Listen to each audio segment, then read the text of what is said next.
باب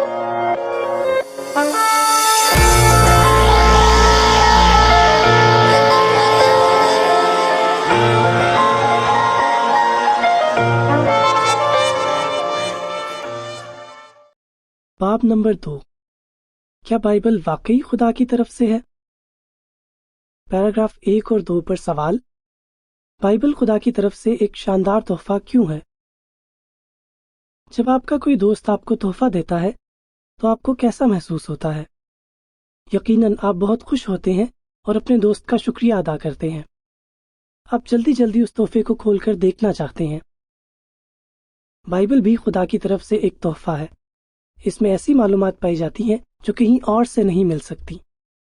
مثال کے طور پر اس میں بتایا گیا ہے کہ خدا نے آسمان، زمین اور انسانوں کو کیسے بنایا ہے۔ اس میں ایسے اصول بھی پائے جاتے ہیں جن پر عمل کر کے ہم اپنے مسئلوں کو حل کر سکتے ہیں۔ اس کے علاوہ بائبل سے ہمیں یہ بھی پتہ چلتا ہے کہ یہوہ خدا زمین کے حالات کو کیسے بہتر کرے گا۔ بائبل واقعی خدا کی طرف سے ایک شاندار تحفہ ہے۔ پیراگراف 3 پر سوال: بائبل کی تعلیم حاصل کرنے سے آپ کیا سیکھیں گے؟ بائبل کی تعلیم حاصل کرنے سے آپ سیکھیں گے کہ یہوہ خدا چاہتا ہے کہ آپ اس کے دوست بنیں۔ آپ یہوہ خدا کے بارے میں جتنا زیادہ سیکھیں گے اس کے ساتھ آپ کی دوستی اتنی گہری ہوگی۔ پیراگراف 4 پر سوال: آپ کو بائبل کے بارے میں کون سی باتیں دلچسپ لگی ہیں؟ بائبل کا ترجمہ 2800 سے زیادہ زبانوں میں ہو چکا ہے اور اس کی اربوں کاپیاں چھپ چکی ہیں۔ پوری دنیا میں 90% سے زیادہ لوگ اسے اپنی زبان میں پڑھ سکتے ہیں۔ ہر ہفتے 10 لاکھ سے زیادہ بائبلیں تقسیم کی جاتی ہیں۔ واقعی بائبل دوسری تمام کتابوں سے فرق ہے۔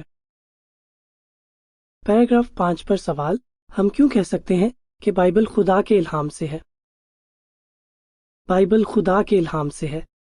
دوسرا تیموتھیوس 3 باب کی 16 آیت میں لکھا ہے: پاک صحیفوں میں جو کچھ بھی لکھا ہے وہ خدا کے الہام سے ہے اور تعلیم دینے، اصلاح کرنے، معاملوں کو سدھارنے اور خدا کے معیاروں کے مطابق تربیت کرنے کے لیے فائدہ مند ہے۔ لیکن شاید کچھ لوگ کہیں، بائبل کو تو انسانوں نے لکھا ہے، پھر یہ خدا کی طرف سے کیسے ہو سکتی ہے؟ بائبل میں اس سوال کا جواب یوں دیا گیا ہے: پاک روح انسانوں کو ترغیب یا ہدایت دیتی تھی اور وہ خدا کی طرف سے بولتے تھے۔ دوسرا پطرس 1 باب کی 21 آیت۔ فرض کریں کہ ایک دادا اپنے پوتے سے خط لکھواتا ہے۔ آپ کے خیال میں یہ خط کس کی طرف سے ہوگا؟ دادا کی طرف سے یا پوتے کی طرف سے؟ ظاہر سی بات ہے کہ یہ خط دادا کی طرف سے ہوگا کیونکہ اس میں اس کے خیالات لکھے ہیں۔ اسی طرح بائبل کو انسانوں نے لکھا ہے لیکن اصل میں یہ خدا کی طرف سے ہے کیونکہ اس میں اس کے خیالات درج ہیں۔ بے شک بائبل خدا کا کلام ہے۔ پہلا تسلونیکیوں 2 باب کی 13 آیت۔ کتاب کے آخر میں نقطہ نمبر 2 کو دیکھیں۔ بائبل ہر لحاظ سے درست ہے۔ پیراگراف 6 اور 7 پر سوال: ہم کیوں کہہ سکتے ہیں کہ بائبل کے تمام حصے ایک دوسرے سے میل کھاتے ہیں؟ بائبل 1600 سال سے زیادہ عرصے کے دوران لکھی گئی۔ بائبل کو لکھنے والے لوگ مختلف زمانوں میں رہتے تھے۔ ان میں سے کچھ بہت پڑھے لکھے تھے اور کچھ کم پڑھے لکھے تھے۔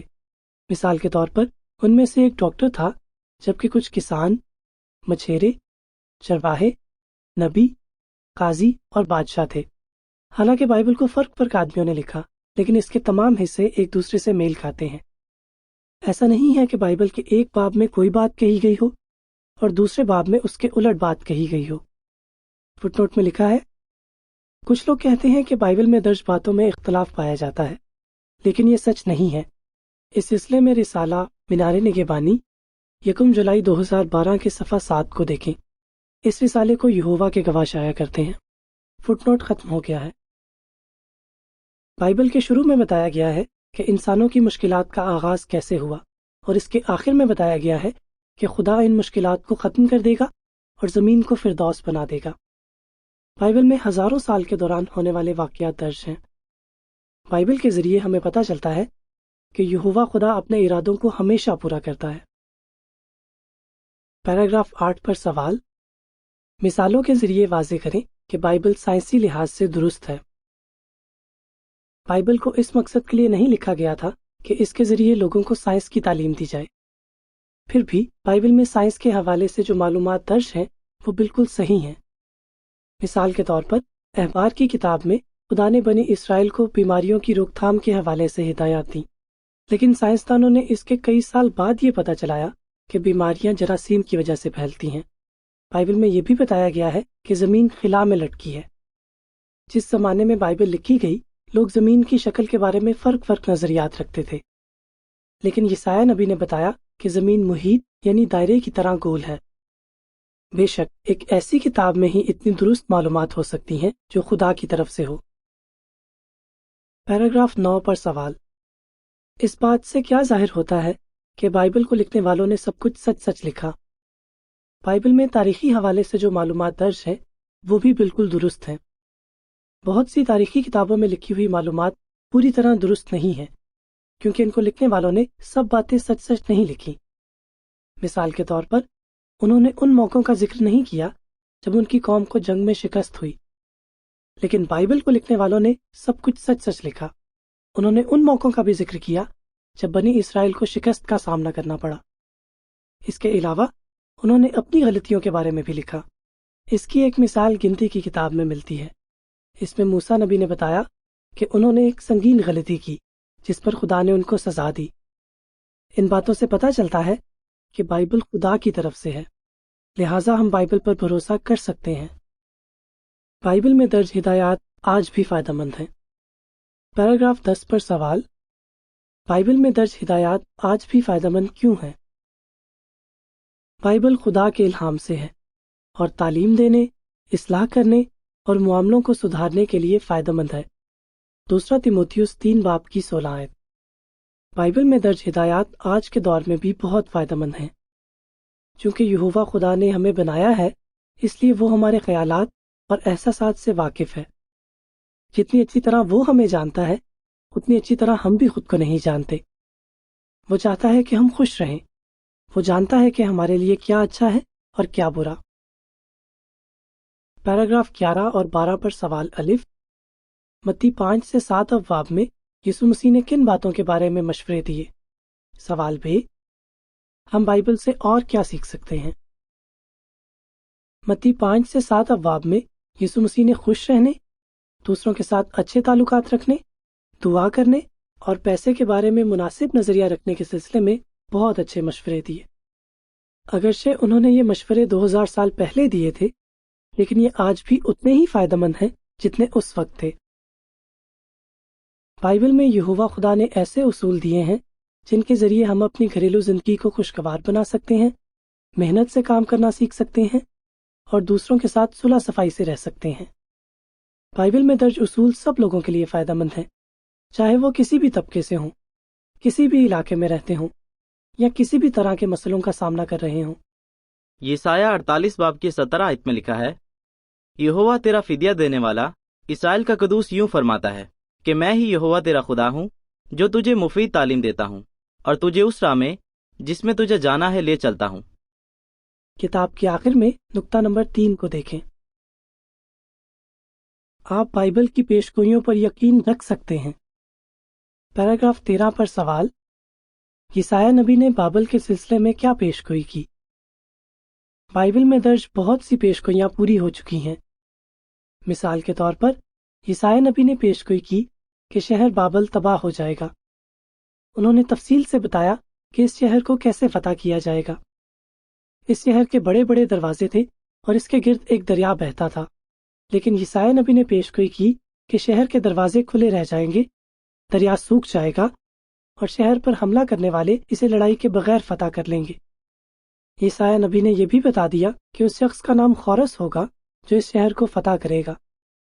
یسایہ 44:27 سے 45:2 میں لکھا ہے: جو سمندر کو کہتا ہوں کہ سوکھ جا اور میں تیری ندیاں سکھا ڈالوں گا، جو خورس کے حق میں کہتا ہوں کہ وہ میرا چرواہا ہے اور میری مرضی بالکل پوری کرے گا، اور یروشلم کی بابت کہتا ہوں کہ وہ تعمیر کیا جائے گا اور ہیکل کی بابت کہ اس کی بنیاد ڈالی جائے گی۔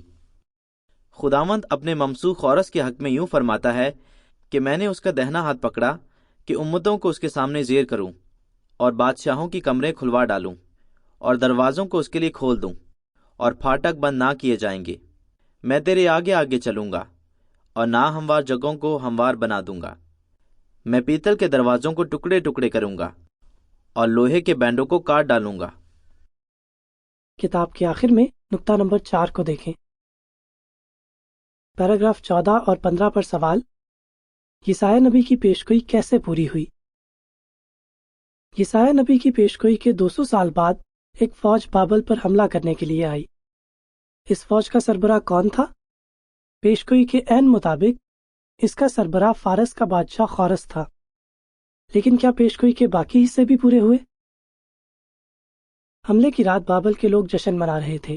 ان کا خیال تھا کہ شہر کی اونچی دیواروں اور دریا کی وجہ سے وہ بالکل محفوظ ہیں۔ لیکن شہر کے باہر خورس اور ان کی فوج نے ایک نالا بنا کر دریا کا رخ موڑ دیا۔ یوں دریا میں پانی کی سطح اتنی کم ہو گئی کہ فارس کے سپاہیوں نے پیدل ہی اسے پار کر لیا۔ مگر انہوں نے بابل کی دیواروں کو کیسے پار کیا؟ پیشگوئی کے مطابق شہر کے دروازے کھلے رہ گئے، اس لیے سپاہی آسانی سے شہر میں داخل ہو گئے۔ یوں انہوں نے بغیر لڑائی کے شہر بابل کو فتح کر لیا۔ پیراگراف 16 پر سوال الف: یسایہ نبی نے بابل کے مستقبل کے بارے میں کیا پیشگوئی کی؟ سوال ب: ہم کیسے جانتے ہیں کہ یسایہ نبی کی پیشگوئی پوری ہوئی؟ یسایہ نبی نے پیشگوئی کی کہ بابل ابد تک آباد نہ ہوگا اور پشت در پشت اس میں کوئی نہ بسے گا۔ یسایہ 13 باب کی 20 آیت۔ کیا یہ پیشگوئی پوری ہوئی؟ جی ہاں، آج تک یہ شہر ویران ہے اور اس کے کھنڈرات عراق کے شہر بغداد سے تقریباً 80 کلومیٹر دور موجود ہیں۔ واقعی یہوہ خدا نے بابل کو فنا یا تباہی کے جھاڑو سے صاف کر دیا۔ یسایہ 14 باب کی 22 اور 23 آیتیں۔ فٹ نوٹ میں لکھا ہے: اگر آپ بائبل کی اس پیشگوئی کے بارے میں مزید جاننا چاہتے ہیں تو رسالہ مینار نگہبانی جولائی 10 ستمبر 2014 کے صفحہ 4 اور 5 کو دیکھیں۔ اس رسالے کو یہوہ کے گواہ شائع کرتے ہیں۔ فٹ نوٹ ختم ہو گیا ہے۔ پیراگراف 17 پر سوال: ہم خدا کے سب وعدوں پر بھروسہ کیوں رکھ سکتے ہیں؟ بائبل کی بہت سی پیشگوئیاں پوری ہو چکی ہیں۔ فٹ نوٹ میں لکھا ہے: ان پیشگوئیوں میں سے ایک شہر بابل کی تباہی کی پیشگوئی ہے۔ یسوع مسیح کے سلسلے میں پوری ہونے والی پیشگوئیوں کے بارے میں جاننے کے لیے کتاب کے آخر میں نقطہ نمبر 5 کو دیکھیں۔ فٹ نوٹ ختم ہو گیا ہے۔ اس لیے ہم پورا یقین رکھ سکتے ہیں کہ اس میں مستقبل کے حوالے سے جو کچھ بتایا گیا ہے وہ بھی ضرور پورا ہوگا۔ ہم اس بات پر بھی یقین رکھ سکتے ہیں کہ یہوہ خدا اپنے وعدے کے مطابق زمین کو فردوس بنا دے گا۔ گنتی 23 باب کی 19 آیت میں لکھا ہے: خدا انسان نہیں کہ جھوٹ بولے، اور نہ وہ آدم زاد ہے کہ اپنا ارادہ بدلے۔ کیا جو کچھ اس نے کہا اسے نہ کرے، یا جو فرمایا ہے اسے پورا نہ کرے؟ اس کے علاوہ ہم اس ہمیشہ کی زندگی کی امید بھی رکھتے ہیں جس کا وعدہ خدا نے، جو جھوٹ نہیں بول سکتا، صدیوں پہلے کیا تھا۔ تیتس 1 باب کی 2 آیت۔ بائبل آپ کی زندگی بدل سکتی ہے۔ پیراگراف 18 پر سوال: پولس رسول نے بائبل کے بارے میں کیا کہا؟ ہم نے سیکھ لیا ہے کہ بائبل دوسری تمام کتابوں سے فرق ہے۔ اس کے تمام حصے ایک دوسرے سے میل کھاتے ہیں۔ اس میں سائنس اور تاریخ کے حوالے سے جو معلومات پائی جاتی ہیں وہ بالکل درست ہیں۔ اس میں بہت سے فائدہ مند مشورے پائے جاتے ہیں اور اس کی بہت سی پیشگوئیاں پوری ہو چکی ہیں۔ لیکن بائبل کے بارے میں ایک اور خاص بات ہے جو پولس رسول نے بتائی۔ انہوں نے لکھا: خدا کا کلام زندہ اور مؤثر ہے۔ اس بات کا کیا مطلب ہے؟ عبرانیوں 4 باب کی 12 آیت میں لکھا ہے: کیونکہ خدا کا کلام زندہ اور مؤثر ہے اور کسی بھی دو دھاری تلوار سے زیادہ تیز ہے، اور جسم کو چھیدتا ہے اور جان اور روح کو اور ہڈیوں اور گودے کو ایک دوسرے سے الگ کرتا ہے، اور دل کے خیالوں اور ارادوں کو جانچتا ہے۔ پیراگراف 19 اور 20 پر سوال الف: بائبل کے ذریعے آپ اپنا جائزہ کیسے لے سکتے ہیں؟ سوال ب: آپ کیسے ظاہر کر سکتے ہیں کہ آپ بائبل کے لیے خدا کے شکر گزار ہیں؟ بائبل آپ کی زندگی بدل سکتی ہے۔ اس کے ذریعے آپ اپنا جائزہ لے سکتے ہیں اور اپنے خیالات اور احساسات کو جانچ سکتے ہیں۔ مثال کے طور پر شاید ہم محسوس کریں کہ ہم خدا سے محبت کرتے ہیں، لیکن بائبل کو پڑھنے سے ہمیں پتہ چلتا ہے کہ سچی محبت صرف ایک احساس نہیں ہے بلکہ اسے کاموں سے ظاہر بھی کیا جاتا ہے۔ یہ ثابت کرنے کے لیے کہ ہم خدا سے محبت کرتے ہیں، ہمیں ان باتوں پر عمل بھی کرنا چاہیے جو ہم بائبل سے سیکھتے ہیں۔ بائبل واقعی خدا کی طرف سے ہے۔ خدا چاہتا ہے کہ آپ اسے پڑھیں، اس کا مطالعہ کریں اور اس کی قدر کریں۔ اس تحفے کے لیے خدا کا شکر ادا کریں اور اس کی تعلیم حاصل کرتے رہیں۔ اس طرح آپ سیکھ جائیں گے کہ خدا نے انسانوں کو کس مقصد سے بنایا ہے۔ اگلے مضمون میں ہم اسی مقصد کے بارے میں بات کریں گے۔ اس باب کا خلاصہ۔ پہلی سچائی، بائبل خدا کی طرف سے ہے۔ پاک صحیفوں میں جو کچھ بھی لکھا ہے وہ خدا کے الہام سے ہے۔ دوسرا تیموتھیوس 3 باب کی 16 آیت۔ بائبل دوسری کتابوں سے فرق کیسے ہے؟ بائبل کا ترجمہ 2800 سے زیادہ زبانوں میں ہو چکا ہے اور اس کی اربوں کاپیاں چھپ چکی ہیں۔ اس میں ایسی معلومات پائی جاتی ہیں جو کہیں اور سے نہیں مل سکتی۔ پہلا تھسلونیکیوں 2 باب کی 13 آیت۔ بائبل خدا کا کلام ہے۔ دوسرا پطرس 1 باب کی 21 آیت۔ انسانوں نے خدا کی ہدایت سے اس کے کلام کو لکھا۔ دوسری سچائی، بائبل کی پیشگوئیاں سچی ہیں۔ خدا جھوٹ نہیں بول سکتا۔ تیتس 1 باب کی 2 آیت۔ آپ بائبل میں لکھی باتوں پر بھروسہ کیوں کر سکتے ہیں؟ یسایہ 44 باب کی 27 آیت سے 45 باب کی 2 آیت۔ بائبل میں سینکڑوں سال پہلے یہ بتا دیا گیا تھا کہ شہر بابل کو کس طرح شکست ہوگی۔ دوسرا تیموتھیوس 3 باب کی 1 سے 5 آیتیں۔ بائبل میں درج پیشگوئیاں آج بھی پوری ہو رہی ہیں۔ گنتی 23 باب کی 19 آیت۔ ہم یقین رکھ سکتے ہیں کہ مستقبل کے بارے میں بائبل کی پیشگوئیاں پوری ہوں گی۔ تیسری سچائی، بائبل ہماری رہنمائی کے لیے لکھی گئی ہے۔ میں ہی یہوہ تیرا خدا ہوں جو تجھے مفید تعلیم دیتا ہوں۔ یسایہ 48 باب کی 17 آیت۔ آپ نے بائبل کے بارے میں کیا سیکھا ہے؟ ایوب 26 باب کی 7 آیت، یسایہ 40 باب کی 22 آیت۔ بائبل میں سائنس کے حوالے سے جو معلومات درج ہیں وہ بالکل درست ہیں۔ گنتی 20 باب کی 2 سے 12 آیتیں۔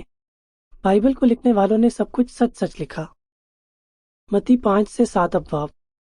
یسوع مسیح نے خوش رہنے، دوسروں کے ساتھ اچھے تعلقات رکھنے، دعا کرنے اور پیسے کے بارے میں مناسب نظریہ رکھنے کے سلسلے میں بہت اچھے مشورے دیے۔ چوتھی سچائی، بائبل آپ کی زندگی بدل سکتی ہے۔ خدا کا کلام زندہ اور مؤثر ہے۔ عبرانیوں 4 باب کی 12 آیت۔ خدا کے کلام کے ذریعے آپ کو کون سے فائدے ہو سکتے ہیں؟ آپ خدا کے مقصد کو سمجھ سکتے ہیں۔ آپ خود کو جانچ سکتے ہیں۔ آپ جان سکتے ہیں کہ خدا آپ سے کیا توقع کرتا ہے۔ خدا چاہتا ہے کہ آپ بائبل کو پڑھیں، اس کا مطالعہ کریں اور اس کی قدر کریں۔